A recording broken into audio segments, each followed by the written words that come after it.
News नशा, आदत हर खबर की।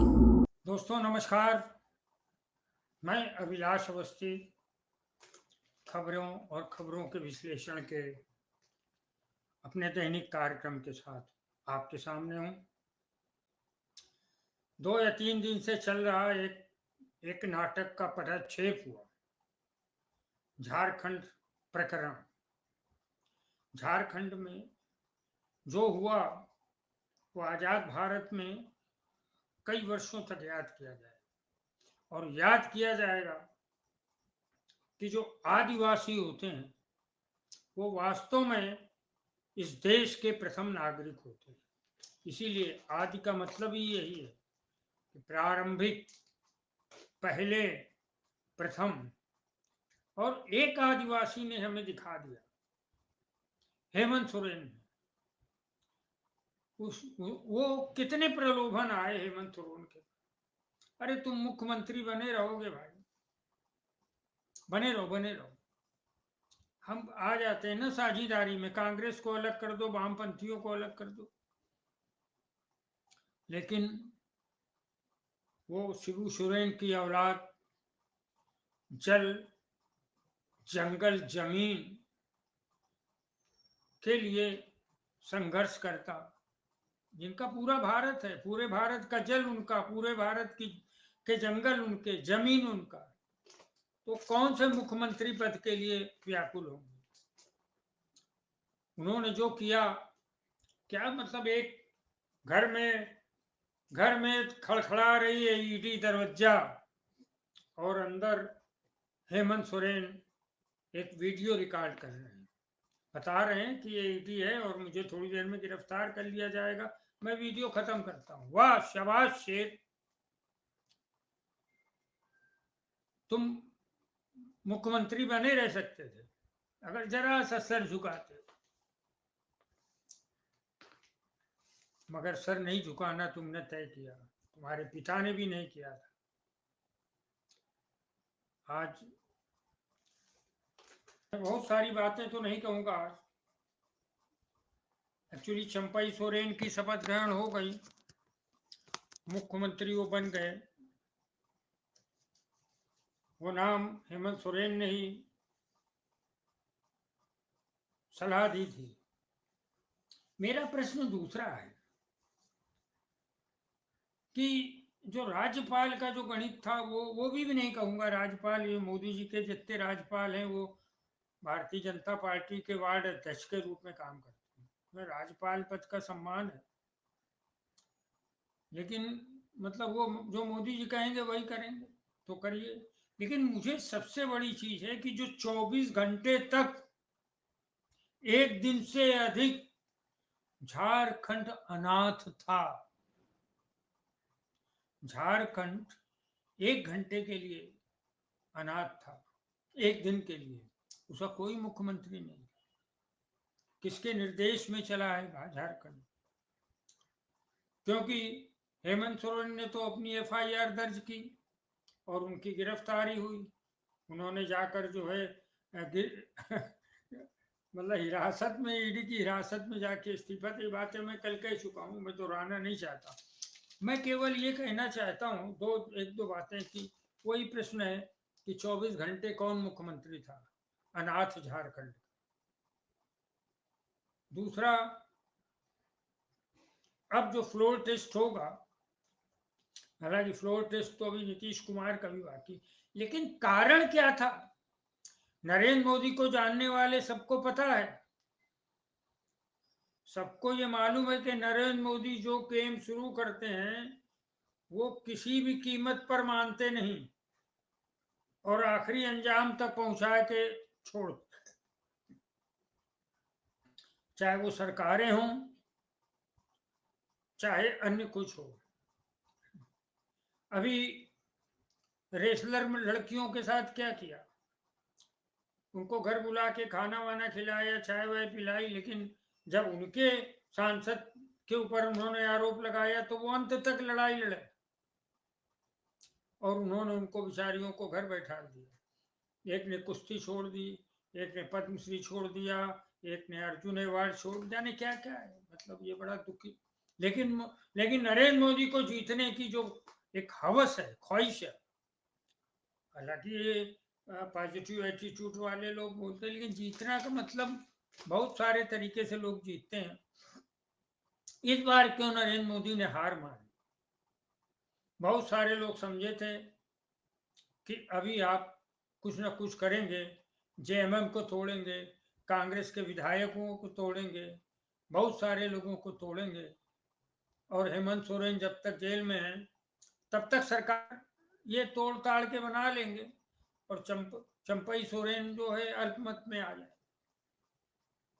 मगर ये सब ना करके अचानक से नरेंद्र मोदी ने क्या बिल्कुल कृपा दृष्टि की, भाई आप चलो, आप शपथ ले लो।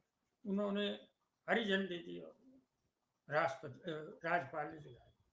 इसके पीछे है क्या? इसके पीछे दो तीन कारण हैं जिनको हमें बड़े गौर से देखना पड़ेगा।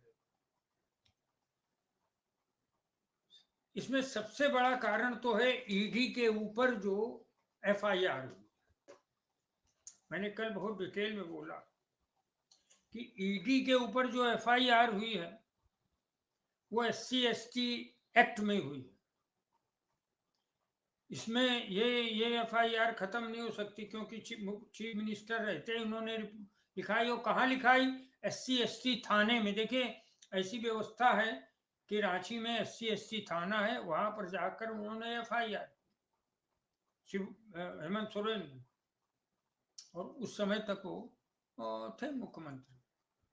तो एक मुख्यमंत्री ने एफआईआर अपनी के खिलाफ लिखाई, एक कारण। अब क्या हुआ? ईडी के खिलाफ लिखा। अब ईडी के लोगों के ऊपर क्या फर्क नहीं पड़ेगा? ईडी ये तो IRS होते हैं, IAS का इम्तहान देते हैं, आप सबको पता है, मगर मैं अपने और सोचता हूँ। IAS का इम्तहान देते हैं, जो प्रथम कुछ नंबर आते हैं वो IAS बन जाते हैं, जो सेकंड नंबर पे कुछ आते हैं वो IPS बन जाते हैं, जो तीसरे उसमें आते हैं वो IRS बन जाते हैं, कुछ IFS बन जाते हैं। जैसे जयशंकर हैं हमारे विदेश मंत्री इस समय, जिनके दोनों बच्चे विदेश में पढ़ते हैं, उन्होंने बोला कल कि जिसको घूमने जाना है, बाकी वेकेशन गुजारो तो श्रीलंका में जाओ। वाह वाह वाह, श्रीलंका जाओ।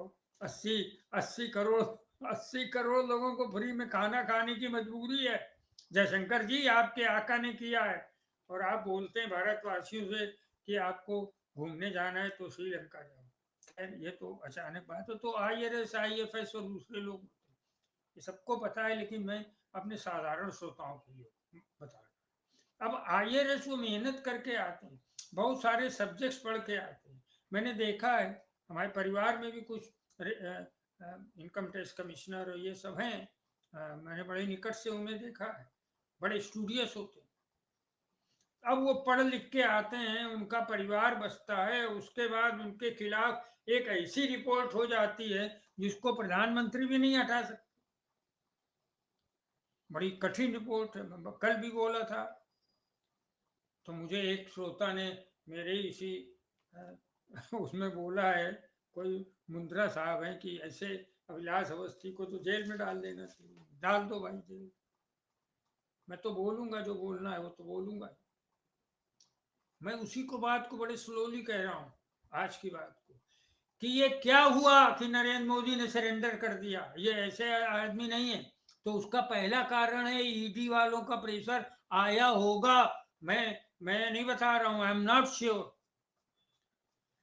ईडी में भी कल जो है ये बात होगी कि भाई हम लोग तो छापा डालने जाते हैं, हम लोग, इससे अच्छा तो हमें रेवेन्यू अफसर बना के बंबई भेज दो, है ना, पोर्ट में भेज दो किसी में, या हमें इनकम टैक्स कमिश्नर बना के कहीं भेज दो। हमें ईडी में भेजा है तो इसलिए नहीं कि हमारे ऊपर SC/ST एक्ट के तहत मुकदमा चले। शायद ऐसी बात है क्या? मेरे मित्रों ने बोला है बिल्कुल ऐसी बात है। जो ईडी के बड़े अधिकारी हैं उन्होंने बोला कि ये इस ढंग से जो है हमें तिरको तीन मत बनाओ, हमको इस ढंग से जो है कठपुतली मत बनाओ, क्यों मुकदमा तो हम ही को झेलना पड़ेगा। तो एक कारण ये हो सकता है कि ईडी का थोड़ा सा, हालांकि ईडी प्रधानमंत्री और वित्त मंत्री के अंडर में है, और मैं ये नहीं कह सकता हूं कि उन्होंने ऐसा किया है, लेकिन एक अंदाज संभावना तो है कि ईडी ने थोड़ी सी नाराजगी दिखाई है क्या, जो नरेंद्र मोदी ने कहा भैया जल्दी खत्म करो, हेमंत सोरेन प्रकरण खत्म करो और शपथ दिला दो चंपाई सोरेन। एक बात नंबर 2, और क्या हो सकता है, और हो ये सकता है कि राहुल गांधी की जो यात्रा है वो प्रवेश कर गई है झारखंड के अंदर। अब इनको नरेंद्र मोदी को पता था कि झारखंड के अंदर अगर हेमंत सोरेन तो जेल में है और अगर सरकार भी नहीं बनाई तो इस समय राहुल गांधी एक हुंकार भर देंगे, पूरा का पूरा झारखंड राहुल गांधी के अगल बगल घूमे। तो झारखंड में घुसकर राहुल गांधी नरेंद्र मोदी को हुंकार भरते, नरेंद्र मोदी के लिए चुनौती बनते। इस डर से भी नरेंद्र मोदी ने बोला भैया जल्दी शपथ ग्रहण कराओ, वरना लाखों लाखों लोग झारखंड की धरती पर, वो बिरसा मुंडे जो वहाँ ईश्वर की तरह थे, वैसे ही आज हेमंत सोरेन परिवार को, मैं ईश्वर तो नहीं, मैं सोरेन परिवार को भी लोग ऐसे ही सोच रहे हैं कि शिबू सोरेन की औलाद है, जिसने टकराया, जिसने मुकुट किनारे रख दिया, मुख्यमंत्री बनना बिल्कुल, ले जाओ मेरा मुख्यमंत्री पद, गिरफ्तार करो, गिरफ्तारी की नॉकिंग हो रही है। और जो लोग ये समझते हैं, मैं भी हेमंत सोरेन को बड़े निकट से जानता हूँ, मुझे पता है वो रांची के किस इंजीनियरिंग कॉलेज के स्टूडेंट थे, मैं उस इंजीनियरिंग कॉलेज तक गया हूँ। अभी सुधीर तिहाड़ी जो सुबह उस पर भी आने वाला हूँ, सुधीर तिहाड़ी बोल रहा था ना, आदिवासी आदिवासी, सुधीर तिहाड़ी तुझसे ज्यादा एजुकेटेड आदमी है,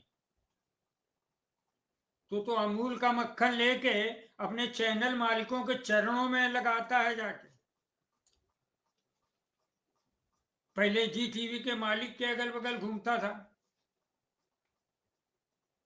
अब क्या हुआ, अब अरुण पुरी के अगल बगल मक्खन लेके घूमता है।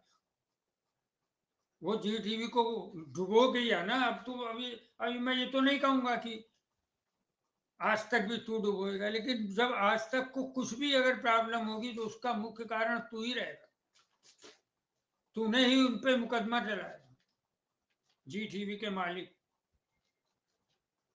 और उनका साम्राज्य लगभग खत्म किया। तेरा जैसा अभी पनौती तो तू जैसा है, तेरे जैसे पत्रकार पनौती, कि तू जो जहां गया वहीं वहीं जहां जहां चरण पड़े संतन के, वहां वहां बंटा था। तो खैर मैं उन पे अभी आता हूँ, पहले तो मैं बता रहा हूँ कि राहुल का पहला काम तो ईडी का कुछ नाराजगी हुई होगी, दूसरा झारखंड में हुंकार भरी राहुल ने और उससे डर कर इन्होंने वापस ले लिया, और तीसरा एक और अंतिम कारण है कि अब वो तो प्रधानमंत्री मोदी जी, उनके पास सब खबरें आने लगी, उनके पास खबरें आने लगी कि भाई ये बहुत गलत हो गया बड़ा गलत ये हो गया, हेमंत सोरेन के पीछे जो उनको अरेस्ट किया, वो क्या हुआ कि झारखंड, बिहार, मध्य प्रदेश, राजस्थान, पंजाब और छत्तीसगढ़, यहाँ SC ST और आदिवासी बहुत मात्रा में है, और यहाँ लोकसभा की सीटें भी बहुत हैं। अब इनकी टोटल सीटें निकाली जाएं तो अब मैं थोड़ा गिनने में 1-2 मिनट लगेंगे, नहीं तो झारखंड की 14 सीटों में तो 12 भाजपा के पास थी, तो क्या हुआ, रुक जाते थोड़े दिन में। खरीद फरोख्त तो आपको, और ईडी की फाइलें, खरीद फरोख्त, ये सब तो आपके बाएं हाथ का खेल है, आपके भी नहीं, आपके चाकरों के बाएं हाथ के खेल है मोदी। लेकिन फिर क्यों डर कर आपने शपथ करा, क्योंकि आपको पता है कि राहुल गांधी झारखंड में एक चुनौती बन जाएंगे, और हमारे इन प्रांतों में, छत्तीसगढ़ में जो आदिवासी वोट है, SC ST वोट है, वैसे तो SC ST पूरे देश में है, राजस्थान में है SC ST है ना, और आदिवासी भी है, मध्य प्रदेश तो है ही, छत्तीसगढ़ का हिस्सा और मध्य प्रदेश एक ही हिस्सा है, पंजाब में तो अभी चन्नी थे शेड्यूल कास्ट के, वो बनाए गए है ना, छत्तीसगढ़, राजस्थान, बिहार, मध्य प्रदेश, सारी जगह से उनको आईबी जरूर उनकी खुफिया रिपोर्ट मिल रही होगी कि भाई ये मत करो, और कृपया एक छोटे से प्रांत के लिए, और निशिकांत दुबे जैसे लाइजनर के चक्कर, लाइजनर निशिकांत दुबे वही चलाता है, बताओ, उनको छोड़ा था अपने आदिवासियों से टकराने के लिए। निशिकांत दुबे को आ गया ना मजा, तुम तो महुई मोत्रा से लड़ सकता है ना, तेरी बीवी भ्रष्टाचार के केस में फंसी है,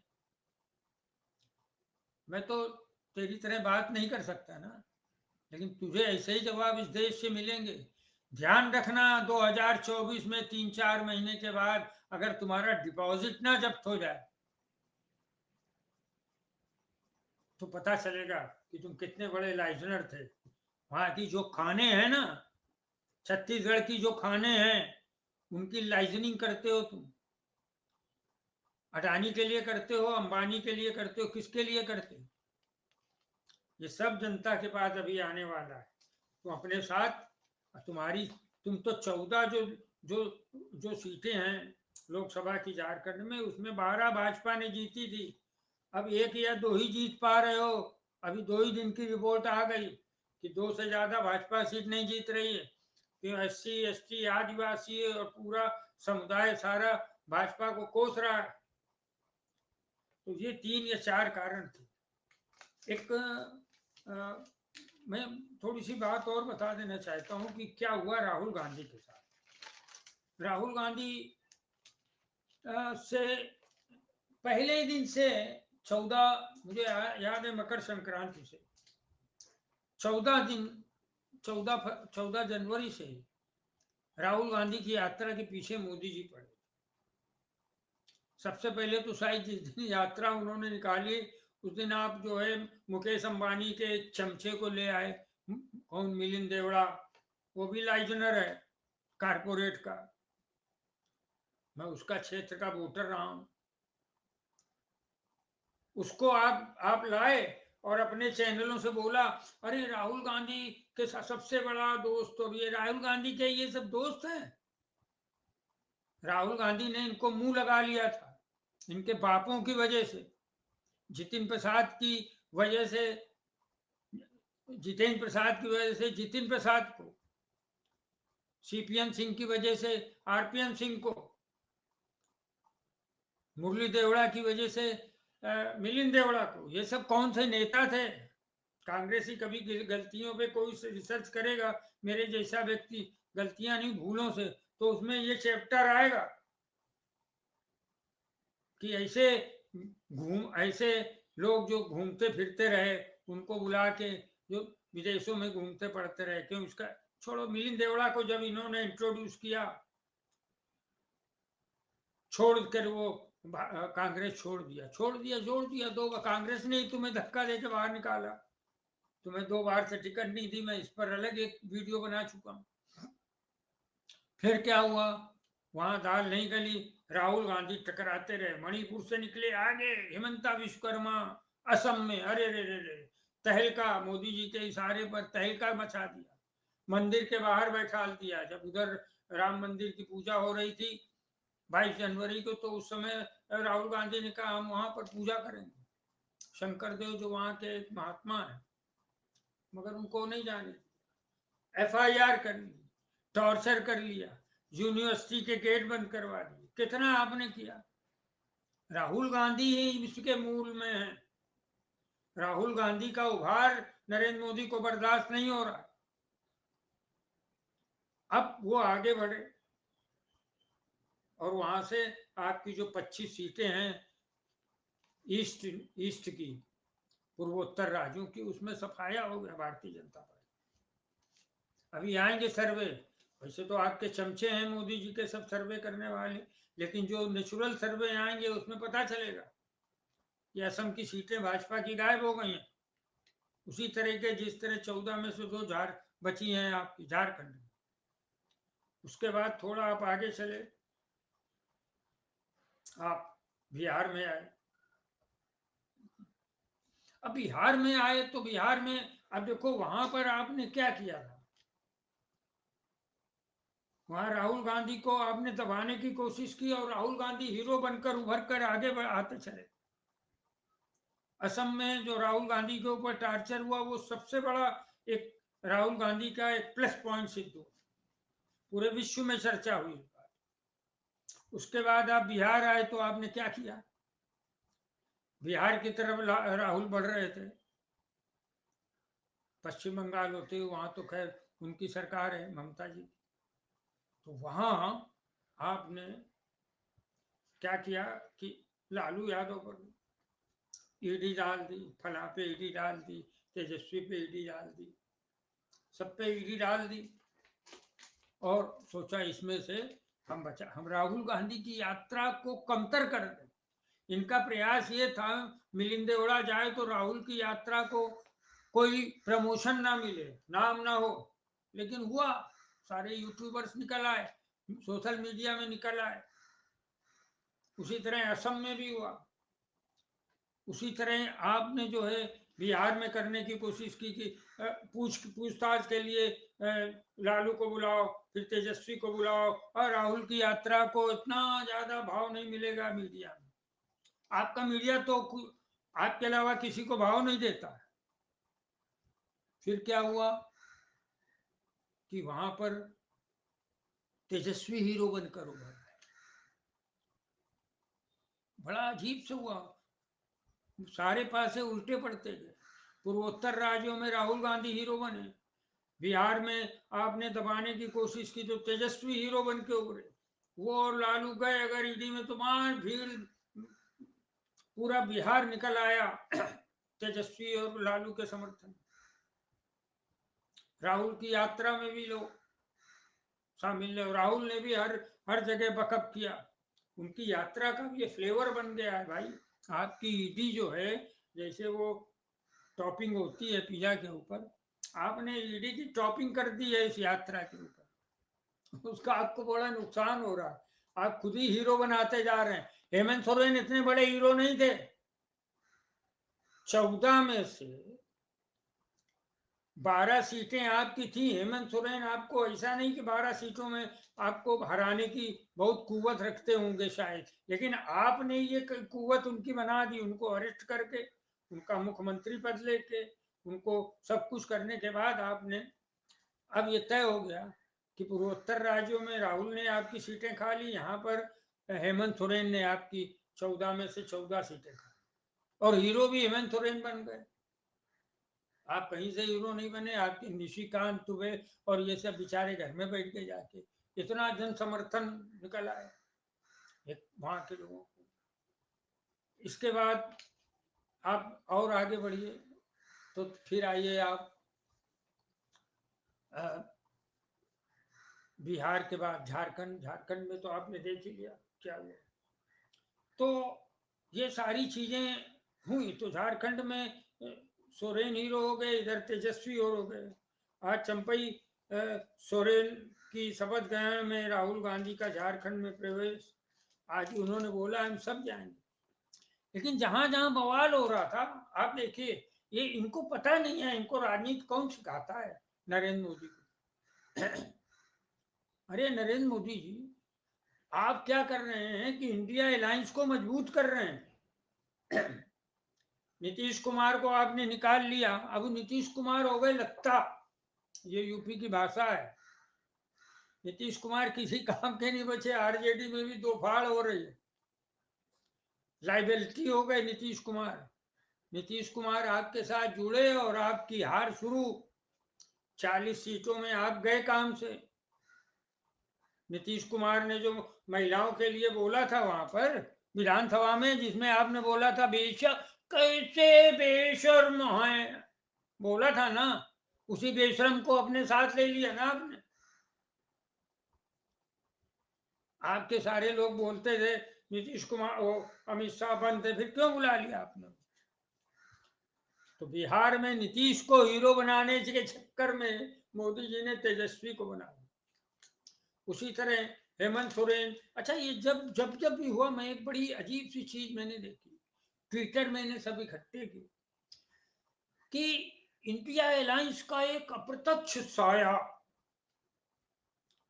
ममता बनर्जी यात्रा में है या नहीं है, लालू यादव यात्रा में है या नहीं है, उद्धव ठाकरे या शरद पवार यात्रा में है या नहीं है, लेकिन अरविंद केजरीवाल यात्रा में है, लेकिन इनका एक ब्लेसिंग, इनका एक अप्रत्यक्ष साया था और सबने ट्विटर के माध्यम से वाह वाह शाबाश ये इंडिया अलायंस, और धन्यवाद मोदी जी कि आपने इंडिया अलायंस को एक और बना दिया, इकट्ठा कर दिया।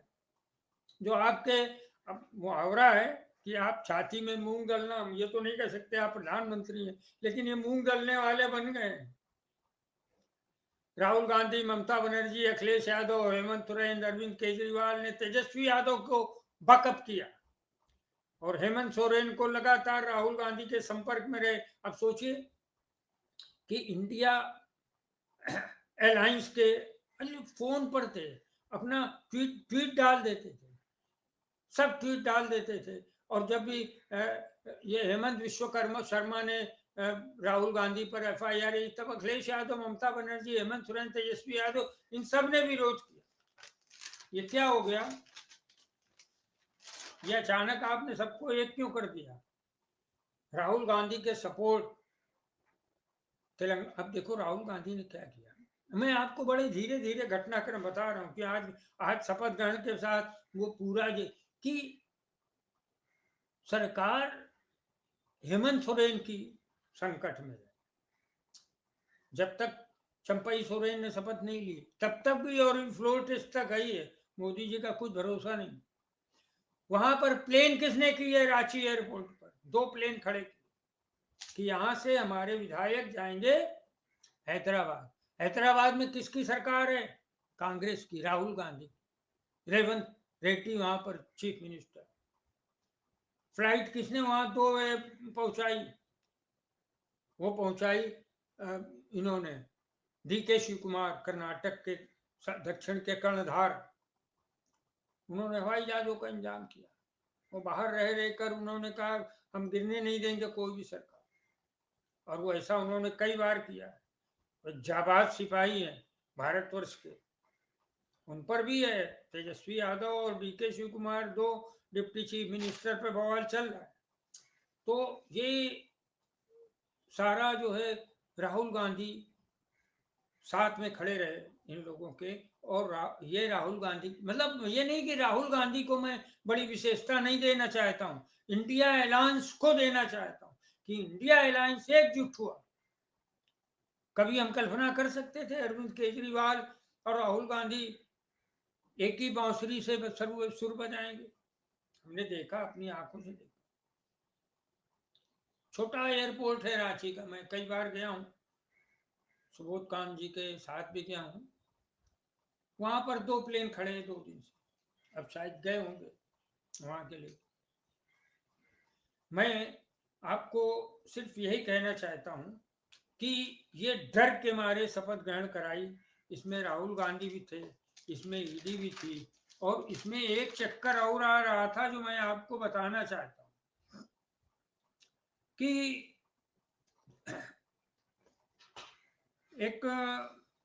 एक पत्रकार हैं तिहाड़ रिटर्न, उनका नाम तो आप जानते ही होंगे, क्योंकि तिहाड़ में जेल में रहे हफ्ता मांगने के उसमें। उनका नाम तो सुधीर चौधरी था, लेकिन अब सुधीर तिहाड़ी के नाम से इस देश में जाने जाते। उन्होंने कल 2 दिन पहले एक खबर चलाई और बोला, दूसरी तरफ चित्रा त्रिपाठी थी, वो भी मोदी जी की शिष्या हैं। चित्रा त्रिपाठी से उन्होंने पूछा, आप बताइए, एंकर को पूछना पड़ता है करंट क्या हाल है। तो उन्होंने बोला हेमंत सोरेन को तो हाई फाई जिंदगी की आदत है, वो ऐशो आराम में जीते हैं, लेकिन अब मारे मारे घूम रहे हैं। मारे मारे घूम रहे हैं। अरे सुधीर तिहाड़ी स्वतंत्रता संग्राम के कितने सेनानी थे जो फरारी काटे हैं, तुम्हें पता है कि नहीं पता है? तू तो 4 करोड़ रुपए के पैकेज पर है, और कितने दिन रहेगा? ये जो फरारी होती है ना, ये ये सिर्फ क्रिमिनल्स की नहीं होती है, देश की आजादी के लिए लड़ने वाले लोगों को भी थी। चंद्रशेखर आजाद भी फरार थे, भगत सिंह भी फरार हुए, जाने कितने स्वतंत्रता संग्राम सेनानी फरार हुए। हेमंत सोरेन भी, बगैर एक तो फरार नहीं हुए, वो तो घर पे ही मिले ना आपको। फरार होके एक मुख्यमंत्री कहाँ जाएगा यार? लल्लू हो क्या तुम? लल्लू तो हो ही तुम, पत्रकारिता के एक नंबर के लल्लू हो। तुम्हें ना ज्ञान है न कुछ, खाली हिंदू मुस्लिम लड़ाते रहते हो, ब्लैक एंड व्हाइट करते रहते हो। बहुत दिन है, और कितने दिन चलाओगे? अरुण पुरी का भी सत्यानाश करोगे, जैसे आपने जी टीवी का किया।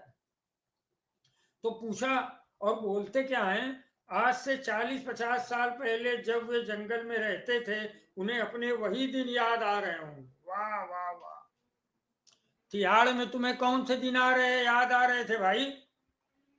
जब तू तिहाड़ में बंद था ना सुधीर तिहाड़ी, तो तुझे कौन से दिन आ रहे, याद आ रहे थे?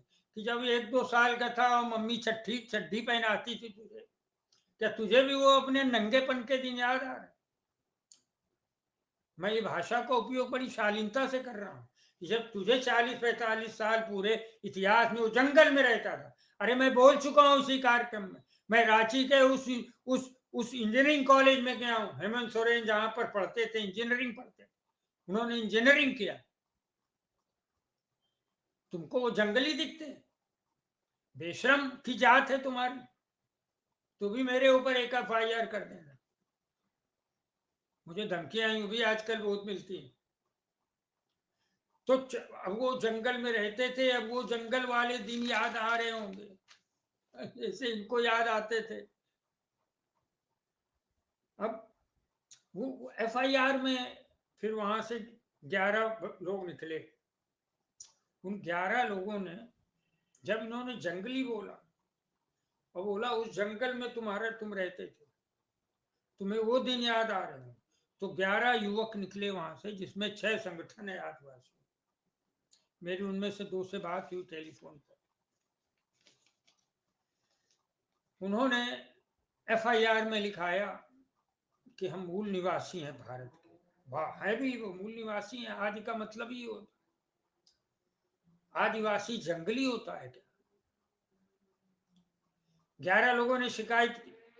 इसके पहले हिंदू मुस्लिम विवाद में इस पे कई FIR हुई। अशोक गहलोत ने एक FIR की थी, फिर पता नहीं उसको वापस ले लिया। यही यही चीजें होती हैं जो कांग्रेस हारती है। वो नाविका कुमार साथ कमलनाथ घूमते हैं, और तुम सुधीर तिवारी के नाम गहलोत अगर FIR करते हो तो अरेस्ट क्यों नहीं कराते? मैनिपुलेट कर लेते हो। इस रेसलर, इसने इस महिला, इसने क्या किया है? सुधीर तिवारी ने काम ये किया है, इनका पास मैं बता रहा हूँ कि इन्होंने हिंदू मुस्लिम विवाद सारे लोगों की है। दूसरा ये किया कि जो रेसलर लड़कियां हैं, उन लड़कियों, विनेश फोगाट, साक्षी मलिक, इन सबको बोला कि भाई अब तो तुम्हारा सब हो गया है, तो तुम अपनी इनाम की राशि वापस कर दो। तेरे बाप का माल है क्या बे? भारत सरकार का खजाना तेरे पापा का है क्या? वापस कर दो। तो खक्का सा है क्या? तेरा राज चलता है इस देश में? वापस कर दो। प्रवक्ता है तू क्या नरेंद्र मोदी का? नरेंद्र मोदी से कहला दो कि प्रवक्ता है मेरा। नरेंद्र मोदी भी तुझे वैसे ही भगाएंगे जैसे जी टीवी के मालिक ने भगाया। और अपनी नौकरी वापस करो, इनाम की राशि वापस करो, सरकार की नौकरी। वाह वाह, तुम हिंदुस्तान हो गए हो तो द्रौपदी मुर्मू के लिए भी एक बार कुछ ऐसा, अधीर रंजन बंगाली हैं, उनका आवाज ऐसा निकल आया था। बाद में अधीर रंजन ने माफी मांगी। तब जो है एक दिन पूरा जो है, 1-2 दिन जो है, हमारी पूजनीय आदरणीय महामहिम स्मृति ईरानी ने एकदम वो कर दिया, आदिवासी के साथ ये कैसे होगा, आदिवासी महिला है द्रौपदी मुर्मू। अब क्या आदिवासियों के साथ हो रहा है? कुछ तो बोल दीजिए ना। आप नहीं बोलेंगे, आप ये नहीं बोलेंगे कि क्या हुआ। एक और चीज है आपका, ये जो सुधीर तिहाड़ी वर्सेस स्मृति ईरानी कांड आपको याद होगा। मैं ये सब घटनाएं बता रहा हूँ। कि सुधीर तिवारी जो बड़ा ज्ञानी बनता है, वो सुधीर तिवारी जब बैठा स्मृति ईरानी के पास, वो समझता है मैं भाजपा का दामाद हूं। स्मृति ईरानी जब वहां गया था, ये मैं भी वहीं पर था, जो वो मुस्लिम महिलाएं बैठी थी वहां, वो गया था तो 25 राइफल वाले लेके गया था। मैं भी बंबई से वहां गया था उनके कैंप। तो इतना तो डरपोक है तू। स्मृति ईरानी ने से इन्होंने पूछा आपके घर तो टमाटर मटर का पूरा क्या है, तो उन्होंने बोला हुआ, तो उन्होंने पूछा कि आपको से अगर मैं पूछूं कि जब आप तिहाड़ जेल में थे तो आपको क्या अनुभव हो रहा था, बोलिए। जिनके आप महान दामाद बनने की कोशिश करते हैं भाजपा की, उन्हीं की एक मंत्री ने सुना दिया कि तू तिहाड़ में था तो तुझे क्या अनुभव था। ज्यादा हमारे हमारे मुंह मत लगो, स्मृति ईरानी ने बोल दिया। कुछ कर पाए? तिहाड़ जेल में रहे तो वो चस्पा है तुम्हारे ऊपर। तो इन्होंने जिस ढंग से अपमान किया सुधीर तिहाड़ी। अब एक्चुअली क्या हुआ कि 6 संगठनों ने जमा की 14 सितंबर 2030 को कर्नाटक में एफआईआर हुई थी इनके खिलाफ, और बहुत सारी चीजें हुई हैं जो मैंने नोट किया, लेकिन मुझे लगता है हमें अपनी बात खत्म करनी चाहिए। लेकिन ये जो दो हैं, एक अजीत लकड़ा साहब है, अजीत लाकड़ा साहब, जिन्होंने मूल रूप से ये एफआईआर कराई। जाहिर सी बात, अब देखो ये 2 एफआईआर, मैं कंक्लूड करता हूँ क्योंकि मैं घड़ी को भी देख रहा हूँ कि एक एफआईआर ईडी के अधिकारियों पे हुई, वही एफआईआर SC ST और आदिवासी कानून की, वही एफआईआर सुधीर तिहाड़ी पे हुई SC ST। और ये दोनों बड़ी खतरनाक धाराएं हैं, इनको वापस कोई नहीं करा सकता। इन पे इम्प्लीमेंटेशन होगा ही होगा, इसमें जमानत करानी पड़ेगी। तो ईडी अधिकारियों का प्रेशर आया, मैं क्यों जमानत कराऊं, मुझे तो नौकरी मिल ही रही है, मैं तो नौकरी कर ही रहा था इनकम टैक्स में या दूसरी जगह, आप ही मुझे जबरदस्ती ईडी में ले आए और मेरे ऊपर आजन्म के लिए एक मुकदमा कर, या मेरा मुकदमा खत्म कराओ। तो उन्होंने, लगता है यही सोचकर, इस दबाव में आकर उन्होंने बोला कि भाई जल्दी से है चंपई सोरेन को दिखाओ। तो मोदी जी डर गए। तो मोदी जी का डरना और तमाम चीजें हैं जो राहुल गांधी का बढ़ना। एक अंत में एक बात बोलना चाहता हूँ जो मैं बोल के खत्म करूँ कि आप एक चीज देखो, ये भारत की संस्कृति है, मैं जानता हूं संयुक्त परिवार भारत की संस्कृति है, हम लोग को नसीब में नहीं है, विदेश में हम लोग दूसरे शहर में पढ़े, लेकिन संयुक्त परिवार का हमें भी टेस्ट है, स्वाद है, कितना मीठा स्वाद। आप तेजस्वी यादव का कुछ क्यों नहीं बिगाड़ पाए? क्योंकि वो संयुक्त परिवार का हिस्सा है। उसके बाप लालू प्रसाद यादव, उसकी बहनें मीशा यादव और रोहिणी आचार्य, जिन्होंने किडनी दी है, डॉक्टर रोहिणी आचार्य, सब उठ के खड़ी हो गई। वो खड़ी हुई तो पूरा बिहार खड़ा हो। वो बिहार की पुत्रियां, तेज प्रताप सिंह, जो बार बार मीडिया उनके विवाद छापता है, तेज प्रताप सिंह खड़े हो, पूरा का पूरा यादव समुदाय खड़ा हो, पूरा का पूरा ओबीसी खड़ा हो गया। मैं खाली एक जाति का नेता नहीं बता रहा हूं, मैं तो क्रमशः बता रहा हूं कि कैसे जब परिवार साथ में खड़ा हो जाता तो फिर समाज भी खड़ा हो जाता है, और जब समाज खड़ा हुआ तो पूरा प्रांत आज तेजस्वी यादव। और मैं दूसरी बात बता के, फिर एक तीसरी बात बता के अपनी बात, दूसरी बात यह है कि हेमंत सोरेन के साथ क्या, उसके साथ भी तो यही हुआ ना। उनके छोटे भाई बसंत सोरेन को मीडिया, अरे बसंत सोरेन उनके खिलाफ हो जाएगा, ये हो जाएगा, उनको वो अजीत पवार ढूंढ रहे थे। बड़ा दुखपूर्ण है, इन लोगों को समझना चाहिए। हेमंत सोरेन के बड़े भाई की जो है पत्नी गीता, वो भी आज उनके साथ विवादों के गीता ने ये उठाया था कि शायद कल्पना सोरेन जो हेमंत सोरेन की वाइफ है, वो कैसे बनेंगी और ये है वो, तो उन्होंने कोई आवाज उठाई तो उन्होंने अपनी वाइफ को पीछे करके उन्होंने एक एक दूसरे व्यक्ति को, जो उनका रिश्ते में कुछ नहीं, चंपई सोरेन, उनको मना। सारे भाई बहन भाभियां आज इकट्ठे हैं, सोरेन परिवार इकट्ठे है, शिबू सोरेन उनकी पत्नी घर में है, उनके नेतृत्व। अब मैं जो बात कहना चाहता था वो ये है कि बहुत माहिर है नरेंद्र मोदी परिवारों को तोड़ने। शरद पवार के साथ क्या किया आपने देखा, वो उनका भतीजा जो पुत्र रूप में था, जिसको उन्होंने हमेशा आगे बढ़ाया, उनकी क्षमताओं का उपयोग किया। मैं ये नहीं कह रहा हूँ कि अजीत पवार को ही आगे, अजीत पवार में भी क्षमताएं थी, लेकिन आपने तोड़ दिया ना परिवार को। नरेंद्र मोदी ने, बड़ा मजा आता है इनको तोड़ फोड़ करने। अब इनको देखिए, रामविलास पासवान के परिवार, उनका लड़का जो हीरो बनने आया था यहाँ बंबई में, मेरी मुलाकात भी हुई थी, चिराग पासवान। अब चिराग पासवान और उनके चाचा पशुपतनाथ को लड़ा दिया। पशुपतनाथ पासवान अपने 3 MP को लेके चले गए, बेचारे अकेला बैठ गए। तो ये परिवारों को लड़ाने में बड़े होशियार हैं। तो ये जो परिवार को, हेमंत सोरेन के परिवार से एक आदमी छूट जाता ना, तो ये समझ लीजिए कि सरकार आज शपथ नहीं ले सकती। उनकी परिवार की एकजुटता, उन्होंने बुजुर्गों का आशीर्वाद लिया। तेजस्वी की परिवार की एकजुटता जुटता, उन्होंने भी अपने बुजुर्गों को, राबड़ी देवी और लालू का आशीर्वाद दिया, और ये दोनों चीजें बच गई। तो जो प्रमुख कारण है, आज जबरदस्ती आपको शपथ दिलानी पड़ी चंपई सोरेन को। आपके कोई कार्ड वहां नहीं चले, कोई तोड़ फोड़ ऑपरेशन लोटस नहीं चला। ईडी वालों का दबाव था क्या, ये मैं कह नहीं सकता, आप ही कहो, जिसकी वजह से आपने फटफट शपथ दिलाई। दूसरा, अभी आप राहुल गांधी से डर गए। राहुल गांधी तो जिधर जा रहे हैं उधर तूफान खड़ा हो रहा है। राहुल गांधी ने, इंडिया अलायंस का मतलब राहुल गांधी, और राहुल गांधी का मतलब इंडिया अलायंस। ममता बनर्जी, राहुल गांधी का मतलब ममता बनर्जी, ममता बनर्जी का मतलब तेजस्वी यादव, तेजस्वी यादव का मतलब अरविंद केजरीवाल, अरविंद केजरीवाल का मतलब प्रियंका।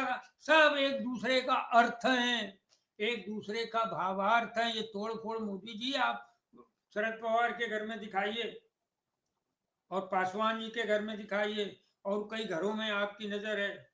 आनंदी बेन के पति भी कुछ आपके लिए चिट्ठी लिखे, मैं वो सब विवादों में नहीं जाना चाहता, इसलिए मैं अपनी बात यहाँ खत्म करता हूँ। आज बहुत खुशी मन से इन्होंने शपथ नहीं दिलाई है, इनको शपथ दिलानी पड़ी। और आगे की जो यात्रा, आज चंपई सोरेन वगैरह सब यात्रा में राहुल गांधी के शामिल होंगे। अभी ये राहुल गांधी की यात्रा बढ़ती चली जाएगी। अभी उड़ीसा और उसके बाद दूसरी जगह। राहुल गांधी की यात्रा का मतलब है इंडिया अलायंस की यात्रा, इंडिया अलायंस की भारत जोड़ो न्याय यात्रा। इसमें हर जगह हर लोग आगे बढ़ बढ़ कर लेंगे। तो मैं अपनी बात खत्म करता हूं। मेरा केवल एक बात कहने का था आज कि ये 3 वजहों से शपथ दिलाई उन्होंने। ईडी का दबाव था शायद कि भैया ये मैं रिपोर्टें हमारे ऊपर क्यों करते हो, अगर था तो, आई एम नॉट कंफर्म। और दूसरा, राहुल गांधी का जो है ज्वार बढ़ रहा था देश में। और तीसरा, आपको कई स्टेट से खबर मिली कि SC ST का वोट हमारा टूट गया। और चौथा, आपसे परिवार तोड़ते नहीं बना, ना आप तोड़ पाए ना कोई कुछ तोड़ पाएगा। इसलिए आज बस इतना कि ये आपने आशा है कि राहुल गांधी की यात्रा और आगे बढ़ती रहेगी, और मोदी जी और दूसरे तमाम लोगों के व्यवधान बीच में आएंगे, उनको तोड़ते हुए इंडिया अलायंस, राहुल, प्रियंका, सोनिया और तेजस्वी, लालू, शरद पवार, सुप्रिया, उद्धव ठाकरे, आदित्य ठाकरे और अखिलेश यादव, डिम्पल यादव, अरविंद केजरीवाल, ये सब, स्वाति मालीवाल, ये सारे लोगों की यात्राएं, सबकी यात्रा है। और आशा है कि अगले 2-3 महीने में भारत एक नई सरकार को देखेगा। नमस्कार। और आप हमसे जुड़े रहने के लिए सब्सक्राइब करें YouTube पर, फॉलो करें ट्विटर पर और लाइक करें फेसबुक पर। और ज्यादा जानकारी के लिए आपको टाइप करना होगा